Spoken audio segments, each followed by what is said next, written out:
Nag-congratulate sa akin ay isang waiter ng isang restaurant ang pinuntahan ko the following day. Ang sabi lang sa akin, "Ma'am, congrats ha." Sabi ko, "Saan?" "Kasi ginanti mo kami." Sa kanya, mukhang pinili lang siya. At ang balita ko, dala siya ni Bersamin. Yes. Kasi paano? Ako, tinawag niya ako propagandista. Ang sabi ko, "Anong proof mo?" Pasensya ka na BFF kasi hindi ako ang propagandist. Ano?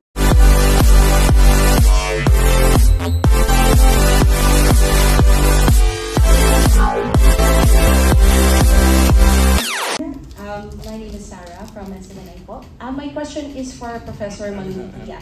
Prof, matapos po ang mainit na palitan ninyo ni Yusek Claire Castro ng DCO nitong mga nakaraang araw, sa isang panayam tinawag niya po kayong isang propagandista at kinuwestiyon din niya ang inyong kredibilidad. Ano po ang inyong masasabi sa ugali o paraan ng kanyang pagsagot bilang isang palace press officer sa mga sensitibong isyong may kinalaman sa Pangulo at sa kasalukuyang administrasyon?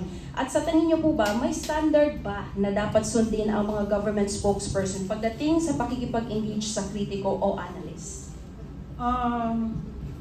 Ano ba yan? Magpakomenta naman ako kay BFF. Sinabi ko sa kanya, kumuha ka ng Comms 101. Sender, noise, receiver. Siya ang sender, siya rin ang noise. Kaya yung receiver, hindi maintindihan yung sinasabi niya. But levity aside,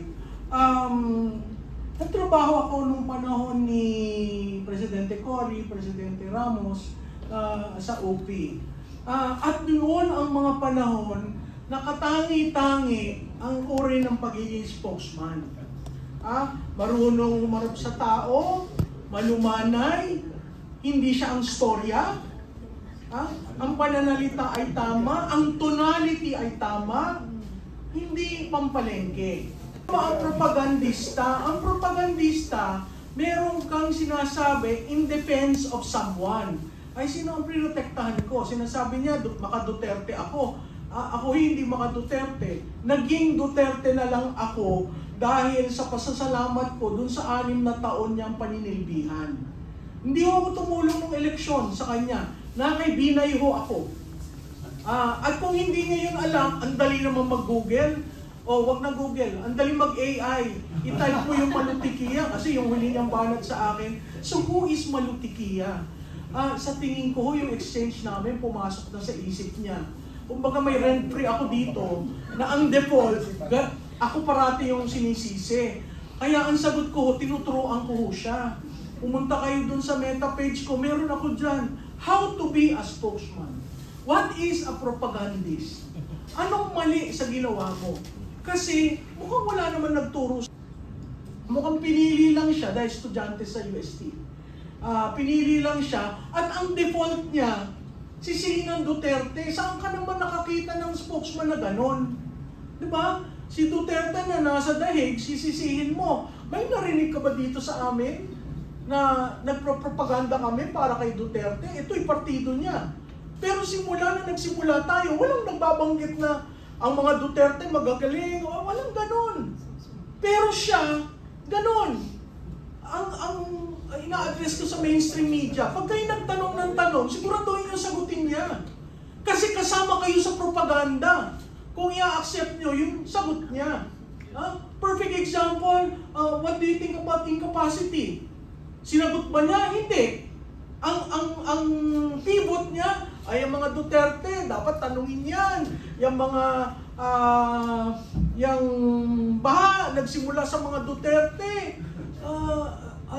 Kaya nung tinatanong ko siya sa datos, hindi nga siya spokesman, ang pangalan niya, Press Information Officer. Information. Dalhin mo sa pin ng datos, wala siya. Pero dalhin mo doon sa bastusan, nandun siya.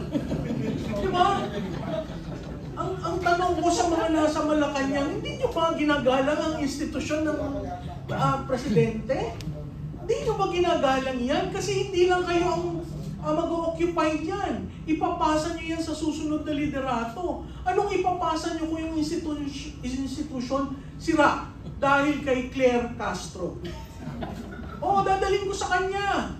Kasi nakakahiya. She is not communicating. She is the propagandist. Ako ba'y binabayaran ng mga Duterte? Hindi. Kliyente ko ba sila? Hindi. Kaya nga ang sinabi ko, ako'y Pilipino, mahal ko ang bansa ko, magkokomentaryo ako. Hanggat ikulong ako ni John Vic Remulla. Diba? Kasi inciting to sedition to. Wala mga akong sinabi na ibagsak ang administrasyon. Ito, example na. So, really, ang appeal ko kay Secretary Dave Gomez. Si Dave Gomez is a man drilled on communication, crisis communication. Pwede ba? Alsin nyo na siya. Kasi kung gusto nyo makabawi ang Pangulo sa tiwala, yung frustrating, relax namin yan. Simula ba nung naging spokesperson siya, ano ang frustrating ng presidente? Dumadaos-os. Partially because of her. Tapos yan ang magiging bridge mo sa various audience to explain a policy, a program, what is happening. Kaya yun yung mga beat reporter sa Malacanang, natutuwa ako dahil maanghang na magtanong. Ikaw, ito bang approach mo? Alam ni Presidente, kay Ivan Mayrina ng GMA7, saludo ako sa'yo, tinanong mo. Anong sinagot? At a-accept niyo yun as gospel truth? Nakakahiya naman po dahil ang institusyon ng Presidente, hindi lamang kayo ang mag-o-occupy niyan. Sum total ng lahat ng Presidente. At kung titingnan niyo yung mga spokesperson ng previous President, napakagagaling, malumanay, hindi sila ang unang mapikon.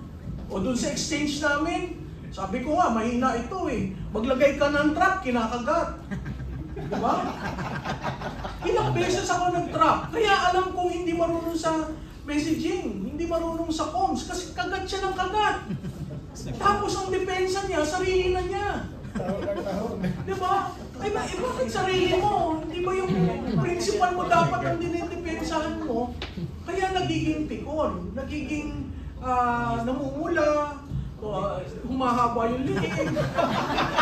Diba? Kaya nga ang sabi, the number one cardinal rule of a spokes, never be the center of the discussion at huwag mapikon. Kasi you represent the institution. Ngayon, kung talagang palengkera ka, at yun ang gusto nila, palengkera, kawawa naman ho ang Malacanang. At saka insulto yan sa mga market vendors.